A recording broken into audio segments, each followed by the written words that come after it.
राधे राधे भक्तों, आज हम आपको मार्गशीर्ष मास के कृष्ण पक्ष की उत्पन्ना एकादशी की कथा सुना रहे हैं। पिछले वीडियो में हमने आपको बताया था कि उत्पन्ना एकादशी का व्रत कब रखना है, 8 दिसंबर को या 9 दिसंबर को। यदि आपने वह वीडियो अभी तक नहीं देखा है तो नीचे डिस्क्रिप्शन बॉक्स में जाकर वह वीडियो प्राप्त कर सकते हैं। भगवान श्री कृष्ण स्वयं कुंती पुत्र को कह रहे हैं कि व्यतिपात योग में संक्रांति में चंद्र और सूर्य ग्रहण में दान देने से और कुरुक्षेत्र में स्नान करने से जो पुण्य प्राप्त होता है वही पुण्य मनुष्य को एकादशी का व्रत करने से प्राप्त हो जाता है। हे अर्जुन, जो फल वेद पाठी ब्राह्मणों को 1000 गौदान करने से मिलता है उससे 10 गुना अधिक पुण्य एकादशी का व्रत करने से मिल जाता है। 10 श्रेष्ठ ब्राह्मणों को भोजन कराने से जो पुण्य मिलता है वह एकादशी के पुण्य के 10वें भाग के बराबर होता है। एकादशी व्रत का फल 1000 यज्ञों को करने से भी अधिक है, सभी तीर्थों में स्नान करने से भी अधिक है। ऐसा सुनकर अर्जुन ने कहा, हे भगवान, आपने इस एकादशी के पुण्य को अनेक तीर्थों के पुण्य से श्रेष्ठ तथा पवित्र क्यों बतलाया है? यह सब आप मुझे विस्तार पूर्वक कहिए। तब भगवान श्री कृष्ण उसे एक मुर नामक दैत्य की कथा सुनाते हैं। भक्तों, यदि आप हर एकादशी कथा सुनना चाहते हैं तो इस चैनल को लाइक और सब्सक्राइब कर लीजिए। भगवान श्री कृष्ण बोले, हे कुंती पुत्र, सतयुग में एक महाभयंकर दैत्य हुआ था। उसका नाम था मुर। उस दैत्य ने इंद्र आदि देवताओं को विजय प्राप्त कर ली थी, उन्हें उनके पद से च्युत कर दिया था। तब देवेंद्र ने शंकर भगवान से प्रार्थना की, हे कैलाशपति, हम सब देवता मुर दैत्य के अत्याचारों से दुखी होकर मृत्यु लोक में अपना जीवन व्यतीत कर रहे हैं। राक्षसों के भय से हम बहुत दुखी हैं और कष्ट भोग रहे हैं। मैं स्वयं बहुत दुखी और भयभीत हूँ, अन्य देवताओं की तो बात ही क्या है। अतः हे देवादिदेव, आप कृपा करके इस महान दुख से छूटने का उपाय बतलाइए। तब शंकर जी ने कहा, हे देवेंद्र, आप विष्णु भगवान जी के पास जाइए। मधुकैटभ का संहार करने वाले श्री हरि देवताओं को अवश्य ही भय से मुक्त करेंगे। इंद्र तथा अन्य देवता महादेव जी के आदेश के अनुसार क्षीर सागर में गए, जहाँ पर भगवान विष्णु शेषशय्या पर विराजमान थे। भगवान विष्णु के समक्ष उपस्थित होकर सभी देवताओं सहित इंद्र ने उनकी स्तुति प्रारंभ की। हे देवाधिदेव, आप स्तुति करने योग्य हैं, आपको बारंबार प्रणाम है।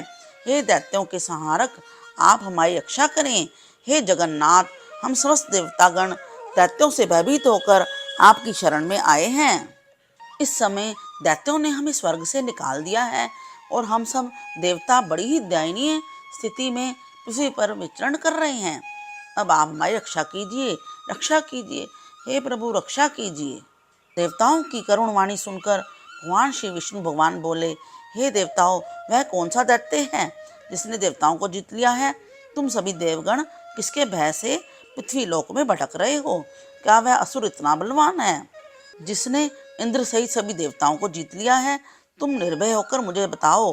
भगवान के उन अमृत रूपी वचनों को सुनकर इंद्र बोले, हे भगवान, प्राचीन समय में ब्रह्मवंश में उत्पन्न हुआ नाड़ी जंगम नाम का एक दैत्य था, जिसका मुर नामक एक पुत्र है, जो चंद्रवती नामक नगरी में निवास करता है, जिसने अपने बल से समस्त विश्व को जीत लिया है और सब देवताओं को देवलोक से निकाल दिया है। अपने दैत्य कुल के असुरों को इंद्र, अग्नि, यम, वरुण, चंद्रमा आदि लोकपाल बना दिया है। वह स्वयं सूर्य बनकर पृथ्वी को तापता है, स्वयं मेघ बनकर जल की वर्षा करता है। अतः आप उस बलशाली भयानक दैत्य का संहार करके देवताओं की रक्षा करें।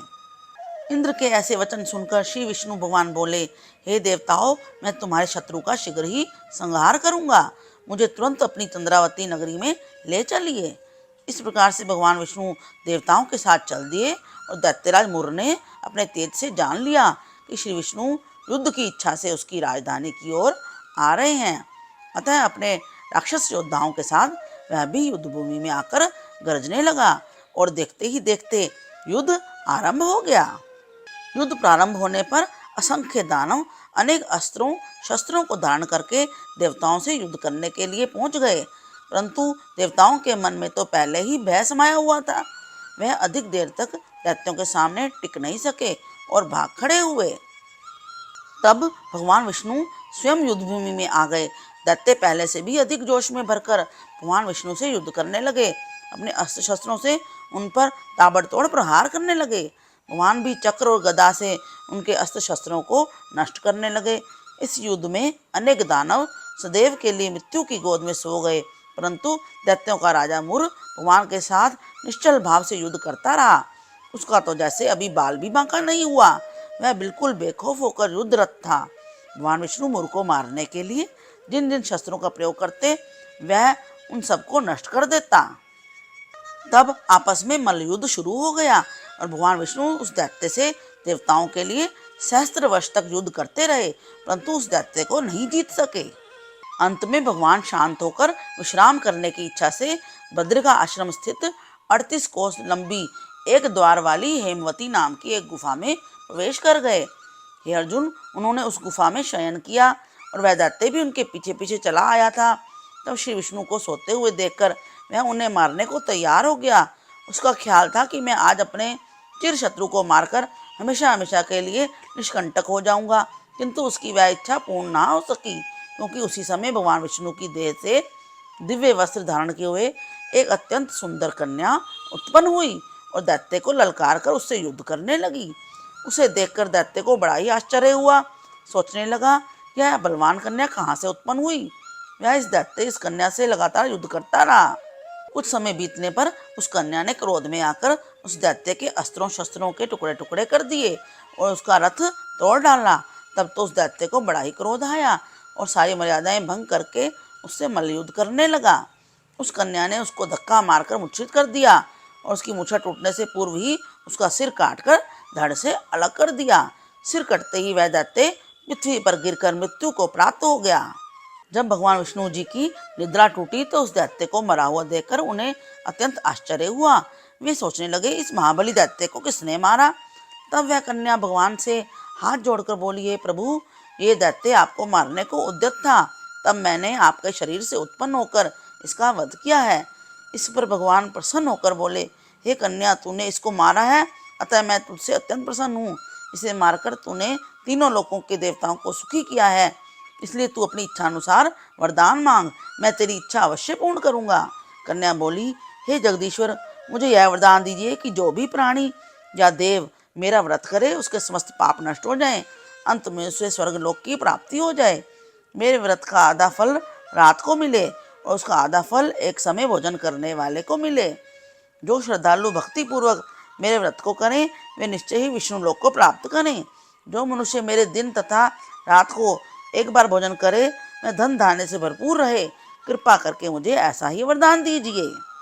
भगवान विष्णु बोले, हे कल्याणी, ऐसा ही होगा। मेरे और तेरे भक्त एक ही होंगे और अंत में संसार में प्रसिद्ध को प्राप्त करके मेरे लोक को प्राप्त करेंगे। हे कन्या, तू एकादशी को पैदा हुई है, इसलिए तेरा नाम भी एकादशी हुआ, और क्योंकि तू मेरे अंश से उत्पन्न हुई है इसलिए संसार तुझे उत्पन्ना एकादशी के नाम से जाना जाएगा। जो मनुष्य इस दिन व्रत करेंगे उनके समस्त पाप जड़ से नष्ट हो जाएंगे, अंत में वे मुक्ति को प्राप्त करेंगे। तू मेरे लिए अब तीज, अष्टमी, नौमी, 14 से भी अधिक प्रिय है। तेरे व्रत का फल सब तीर्थों के फल से भी महान होगा, यह मेरा स्पष्ट कथन है। ऐसा कहकर भगवान उसी स्थान पर अंतर्ध्यान हो गए और एकादशी भी भगवान के उत्तम वचनों को सुनकर प्रसन्न हुई। भगवान श्री कृष्ण बोले, जो मनुष्य एकादशी महात्म्य का श्रवण और पठन करेंगे वे अश्वमेध यज्ञ के समान फल प्राप्त करेंगे। यह मेरा सत्य वचन है, इसमें किसी प्रकार का संशय नहीं है। इसके बाद एकादशी माता की आरती जरूर करनी चाहिए, जिसका लिंक नीचे डिस्क्रिप्शन बॉक्स में दे दिया गया है। भगवान की कथा को अधिक से अधिक शेयर कीजिए। Please like, share and subscribe.